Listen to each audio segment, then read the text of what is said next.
اس سے نیچے جو ہوگا، اس سے نیچے قیامت کے دن اس آدمی کے اوپر اللہ رحمت کی نظر نہیں ڈالے گا. یاد رکھیے دو ہی نظریں ہوتی ہیں، ایک رحمت کی اور ایک غصے کی. دو ہی نظریں، بیچ کی کوئی نظر ہے ہی نہیں. یا تو اللہ کسی پر رحمت کی نظر ڈالے گا یا غصے کی نظر. اب اس آدمی کے بارے میں کہہ دیا جس کا پیجامہ، جس کی لنگی، جس کا پینٹ ٹخنے سے نیچے ہوگا اللہ اس پر رحمت کی نظر نہیں ڈالے گا. مطلب جب رحمت کی نظر نہیں ڈالے گا تو اب کون سی نظر رہ گئی؟ غصے کی. اور جس پر اللہ غصے کی نظر ڈال دے وہ آدمی جنت میں جائے گا. مسئلہ نکالنے کی کوشش کرو.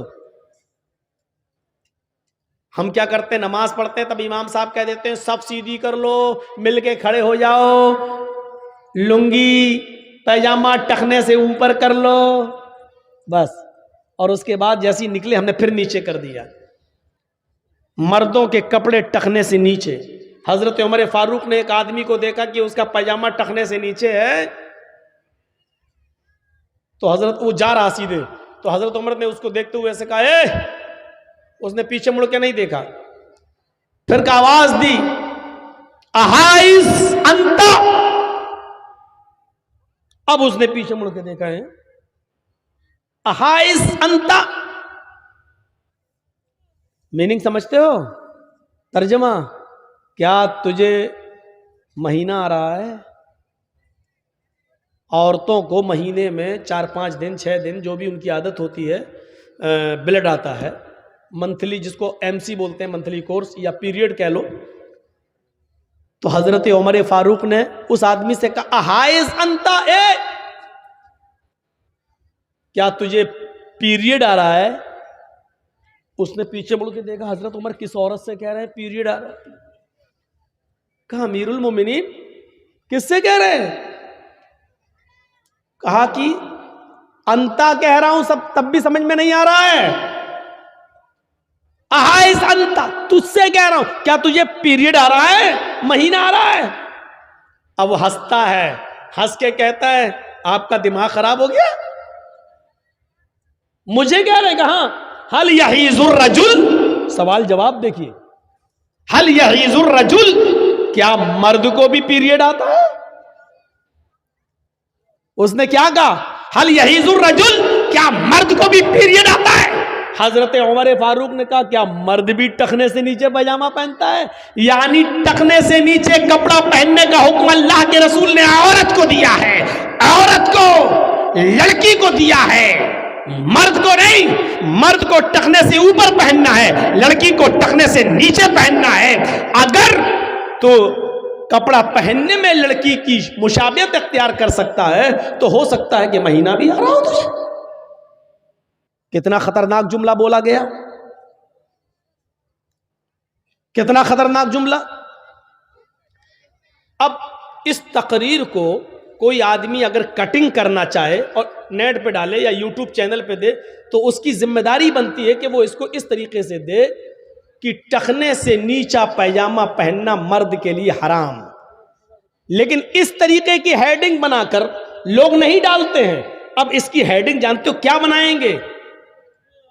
ایک لڑکی کو بنا دیں گے اور اس کے بعد ایک لڑکے کو بنا دیں گے اور پھر اس میں ایسا ٹائٹل رکھیں گے کہ جس کا تقریر سے کوئی لین دین ہے ہی نہیں. ابھی ایک چینل کو میں نے منع کیا ہے، اس کو ویڈیو نہیں بنانے دیا، کیونکہ کئی بار سمجھانے کے بعد بھی جب کوئی اپنی حرکت سے باز نہیں آیا تو میں نے آج اسٹرانگ قدم اٹھایا ہے، نہیں بنانے دیا ہے، الگ کر دیا ہے.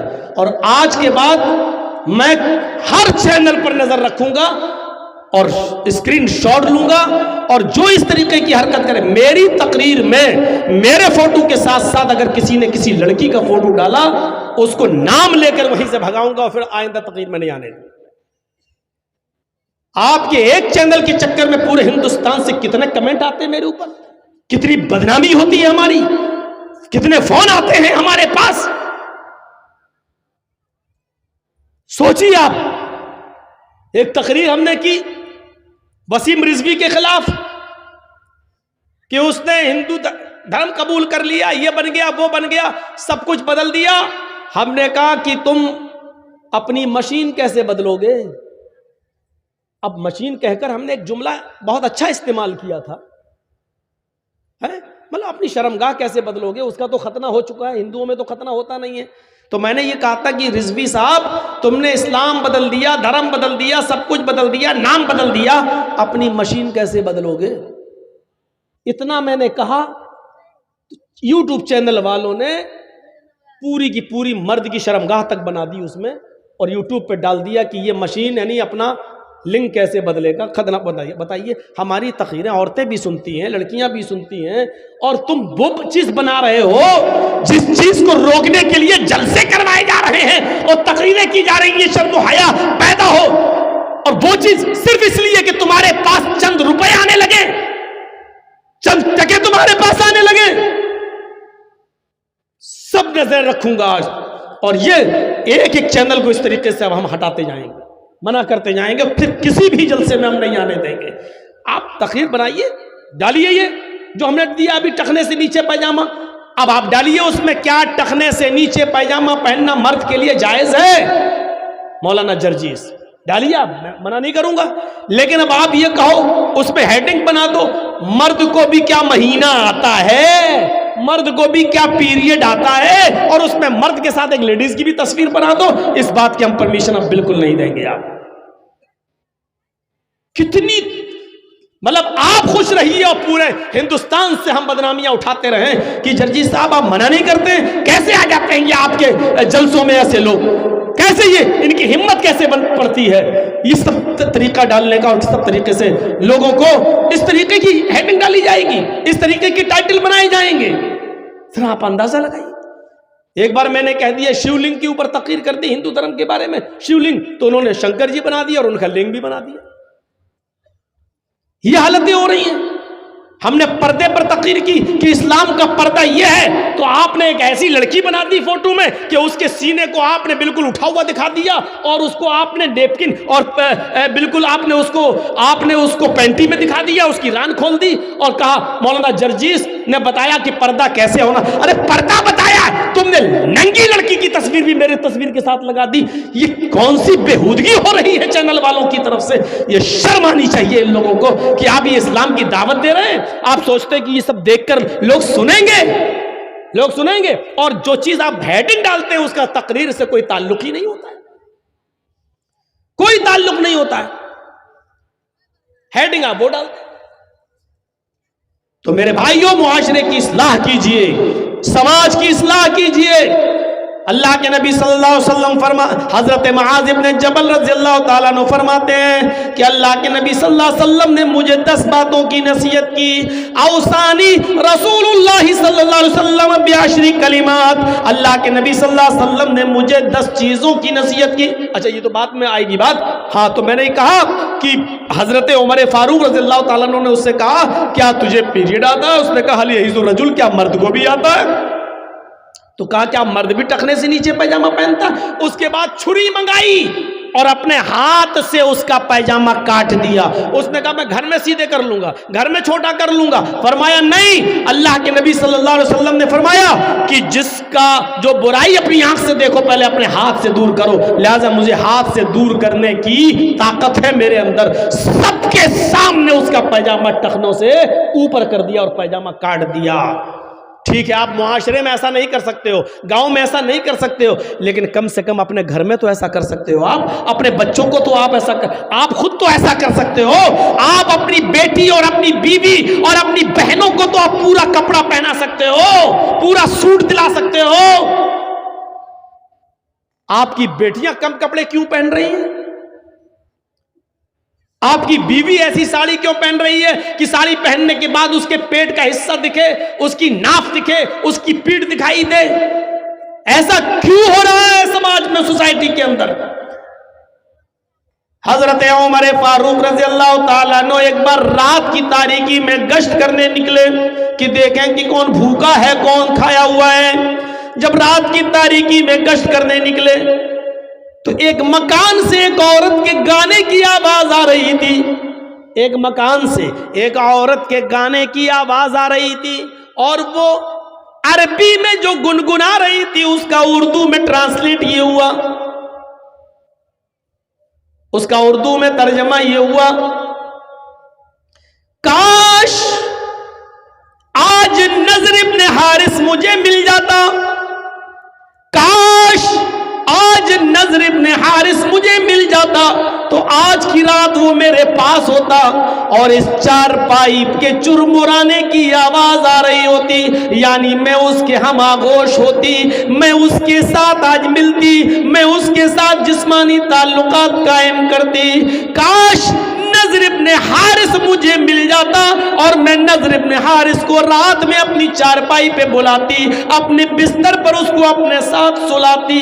حضرت عمر فاروق نے مکان کا نمبر نوٹ کر لیا، صبح ہو کر اپنے قاصد کو، اپنے میسنجر کو بھیجا اور کہا اس عورت کو بلا کر لاؤ۔ جب وہ عورت عمر فاروق کے پاس لائی گئی، جب وہ عورت عمر فاروق کے پاس لائی گئی تو عمر فاروق نے کہا، کل تم یہ گانا گنگنا رہی تھی، اس کا کیا مطلب ہے؟ اس نے پہلے تو منع کیا۔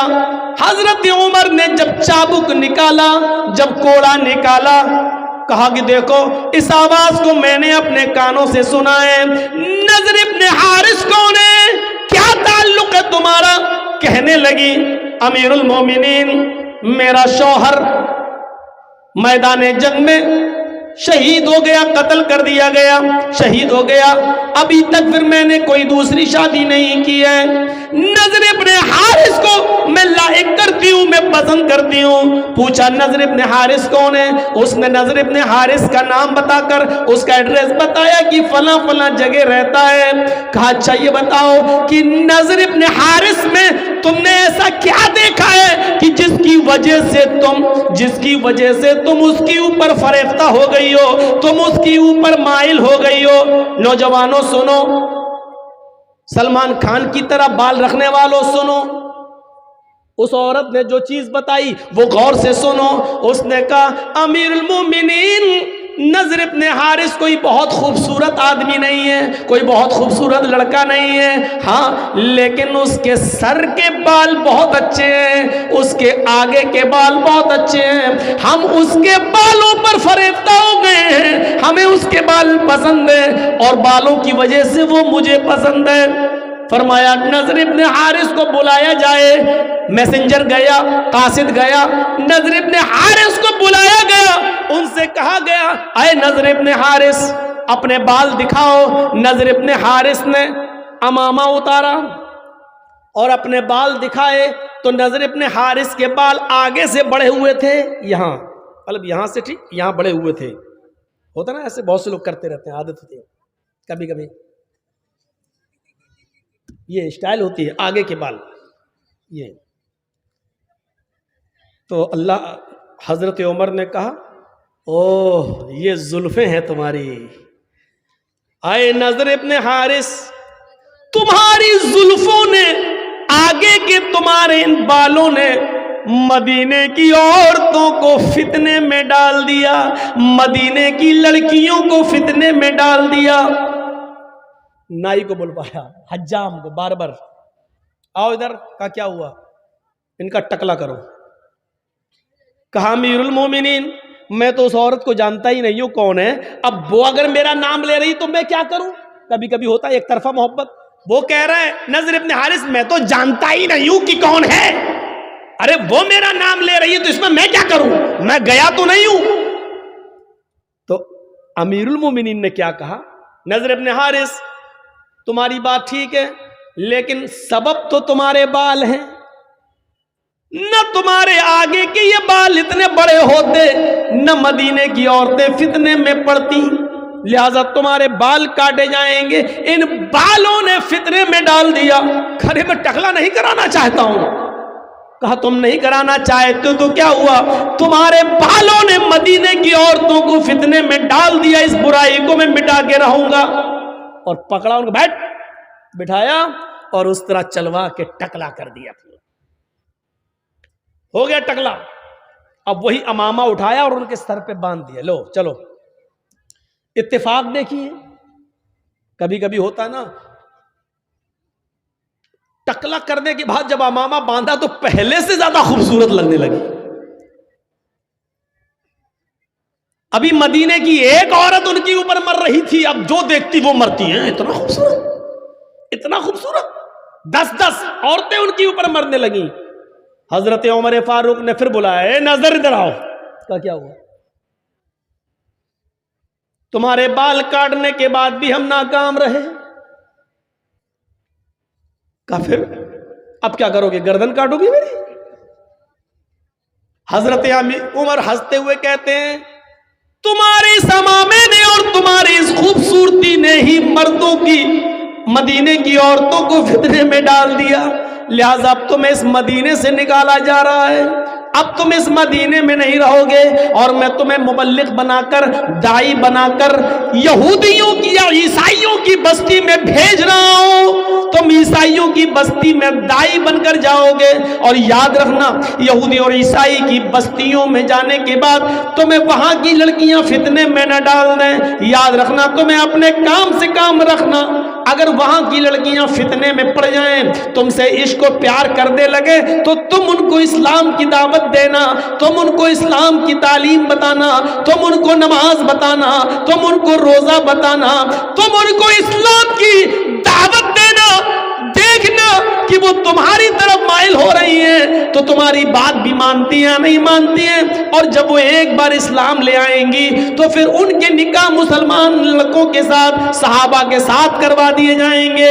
پورا واقعہ بیان کرنے کا مقصد یہ ہے کہ حضرت عمر نے جب دیکھا کہ آگے کے بال مدینے کی عورتوں کو فتنے میں ڈال رہے ہیں تو اپنے ہاتھ سے پورے کے پورے بال کٹوا دیے. اس طریقے سے ایکشن لیا جاتا تھا سماج کے اندر کہ کون سی چیز فتنے میں ڈال رہی ہے، اس فتنے کو ختم کیا جاتا تھا. ہم لے رہے ہیں ایسا ایکشن؟ نہیں لے سکتے. گاؤں کے سردار ہیں لیکن شرابی لڑکوں پر ایکشن نہیں لے سکتے ہیں، بے نمازی لڑکوں پر ایکشن نہیں لے سکتے. کیوں؟ سردار صاحب خود نماز نہیں پڑھتے تو ایکشن لے کے کیا کریں گے؟ اگر بے نمازی پر ایکشن لے لیا تو لوگ کہیں گے اچھا سردار جی اپنے لیے چھوٹ، اپنے لیے چھوٹ. نہیں میرے پیارے ساتھیوں، حضرت عمر فاروق تو ایسی بستی کے اندر جاتے ہیں. حضرت اللہ، جبکہ نماز کا معاملہ اتنا سخت ہے، اتنا سخت ہے جو کسی بھی حال میں معاف نہیں ہے. کبھی میں نے شاید آپ کو بتایا اور نہ بتایا ہو تو آپ سن لیجئے، کیونکہ جو حدیث میں پڑھنے والا ہوں اس میں یہ لفظ بھی آیا ہے کہ لا تترکن صلاۃ مکتوبۃ متعمدا، کہ کوئی بھی آدمی فرض نماز قصدن جان بوجھ کر نہ چھوڑے. میرے بھائیوں، اے بچے، اے بھیا، یار یہ سامنے بیٹھ کر کربلا کا یدھ کر رہے ہیں تو چھوٹا موٹا آدمی نہیں ہے بھائی. چلیے اب اس کو بھی وہاں بھیج دو گے تو وہاں لڑنے لگیں گے.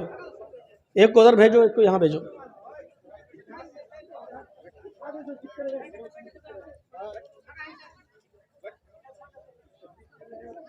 چلیے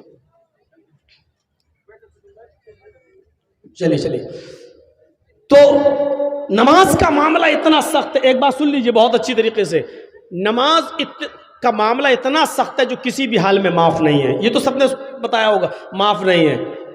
اس حال میں بھی معاف نہیں ہے کہ اگر آپ کو لنچنگ کرنے والے، جو آج کل چل رہا ہے بہت زیادہ، کیونکہ ان کو بھروسہ اپنے آقا پر ہے، جب تک آقا ہے تب تک مارو، کیونکہ آقا کی خاموشی اجازت ہے، وہ خاموش ہے، مارو جتنا مارنا ہو. تو اگر لنچنگ کرتے وقت لوگ ہاتھ پیر باندھ دیں، یہ کرسی سے ایسے یہ باندھ دیا اور ڈنڈے مار رہے ہوں، لاٹھی مار رہے ہوں اور آپ چیخ رہے ہوں، چلا رہے ہوں، ایسی پوزیشن میں اذان کی آواز آنے لگے یا نماز کا وقت ہو جائے، آپ کہو گے مولانا ایسی پوزیشن میں کون نماز پڑھ لے گا؟ لیکن نماز اس پوزیشن میں بھی معاف نہیں. اب آپ اندازہ لگا سکتے ہیں اس پوزیشن میں بھی نماز معاف نہیں ہے. اب آپ ان سے ایک بار کہیے صاحب اذان ہو رہی ہے یا نماز کا وقت ہو گیا ہے، ہمیں 2 رکعت نماز پڑھنے کا موقع دے دو. وہ آپ کو نہیں دیں گے. ارے جو مسلمان ہونے کی وجہ سے تو مار ہی رہے تو نماز کا موقع کہاں سے دے دیں گے؟ لیکن آپ اپنی ذمہ داری سے آدھا ہو جائیے. صاحب ہمیں 2 رکعت نماز پڑھنے کا موقع دے دو، اس کے بعد میں جو کرنا ہو کر لینا. اذان ہو رہی ہے، وہ آپ کو اجازت نہیں دیں گے. اب آپ وضو نہیں بنا سکتے کیونکہ ہاتھ پیر بندھے ہوئے ہیں. آپ وضو نہیں بنا سکتے کیونکہ ہاتھ پیر بندھے ہوئے ہیں. اب آپ نیت سے وضو کیجئے، نیت سے وضو. اگر میرے ہاتھ کھلے ہوتے تو میں وضو کرتا. یہ لوگ مجھے مار رہے ہیں، وضو کی طاقت نہیں ہے میرے اندر، لہٰذا میں نے وضو کی نیت کر لی ہے. نیت سے وضو ہو گیا. دل میں نیت کر لیجئے میں نے وضو کر لیا. اب آپ اللہ اکبر نہیں کہہ پائیں گے، قبلے کی طرف چہرہ نہیں کر پائیں گے، اس لیے کہ انہوں نے کرسی سے آپ کو باندھ رکھا ہے یا پیڑ سے باندھ رکھا، درخت سے کسی ٹری سے آپ کو باندھ دیا ہے. تو جس طرف آپ کا چہرہ ہے اسی طرف نیت قبلے کی کر لیجئے. اگر میں کھلا ہوا ہوتا تو میں قبلے کی طرف چہرہ کرتا. اے اللہ، میں قبلے کی طرف چہرہ کرنے کی پوزیشن میں نہیں ہوں، میں نے دل میں ہی قبلے کی نیت کر لی ہے. اب آپ اللہ اکبر نہیں کہہ پائیں گے، دل سے نیت وضو کی، دل سے قبلے کی طرف چہرہ اور دل. اب آپ ایسے ہی زبان سے کہیے اللہ اکبر. ہاتھ نہیں باندھ پا رہے ہیں، کوئی بات نہیں، اللہ اکبر. اب آپ پڑھیے سبحانک اللہم و بحمدک و تبارک اسمک و تعالی جدک یا اللہم باعد بینی و بین خطایا کما باعدت بین المشرق. آپ پوری دعا پڑھ جائیے الحمدللہ رب العالمین. آہستہ پڑھ سکتے ہیں، آہستہ پڑھیے، زور سے پڑھنے کی طاقت تو ہے نہیں وہاں پر، اس لیے آپ اپنے ہونٹ ہلاتے رہیے اور پڑھتے رہیے اور اشارے ہی سے کہیے اللہ اکبر، سبحان ربی العظیم، سبحان ربی العظیم، سبحان ربی العظیم. یاد رکھیے آپ کو آپ کے شہر میں ہی کیوں نہ مارا جا رہا ہو، کیوں نہ پیٹا جا رہا ہو، ایسی پوزیشن میں آپ کی اوپر اب 4 رکعت نہیں ہے ظہر، 4 رکعت نہیں ہے عصر، اب آپ کی اوپر صرف 2 رکعت ہے. ظہر کی 2 پڑھ لیجئے، عصر کی 2 پڑھ لیجئے، مغرب کی 3 پڑھنا پڑیں گی، عشاء کی 2 پڑھ لیجئے، یا فجر میں ہے تو 2 فرض پڑھ لیجئے. میرے بھائیو اب آپ کو صرف 2 رکعت پڑھنا ہے، مغرب کی 3 پڑھنا ہے، اور آپ پڑھ کے آپ ایسے ہی کہہ دیجئے السلام علیکم ورحمۃ اللہ، السلام علیکم ورحمۃ اللہ. نماز کے معاملے میں ہم آپ کو یہ بتانا چاہتے ہیں کہ نماز اس کنڈیشن میں بھی معاف نہیں ہے، نماز اس صورت میں بھی معاف نہیں ہے. اب آپ اندازہ لگا سکتے ہیں ہمارا معاشرہ، ہمارا سماج نماز سے کتنا دور ہو رہا ہے. اوصانی رسول اللہ صلی اللہ علیہ وسلم بعشر کلمات. حضرت معاذ ابن جبل کہتے ہیں کہ ہمیں اللہ کے نبی صلی اللہ علیہ وسلم نے 10 باتوں کی وصیت کی، 10 باتوں کی نصیحت کی. ان 10 باتوں میں سے پہلی بات یہ تھی اے معاذ لا تشرک باللہ شیئا ان قتلت او حرقت. اے معاذ اللہ کے ساتھ کسی کو شریک مت کرنا، اللہ کے ساتھ کسی کو ساجی مت ٹھہرانا. اگرچہ تمہیں قتل کر دیا جائے یا جلا کر راکھ کر دیا جائے، ان قتلت بھی پڑھا ہے بہت سے لوگوں نے، ٹکڑے ٹکڑے کر دیا جائے، او حرقتا یا جلا کر راکھ کر دیا جائے. اپنے آپ کو جلا لینا، ٹکڑے ٹکڑے کرا لینا، لیکن اللہ کے ساتھ شرک مت کرنا.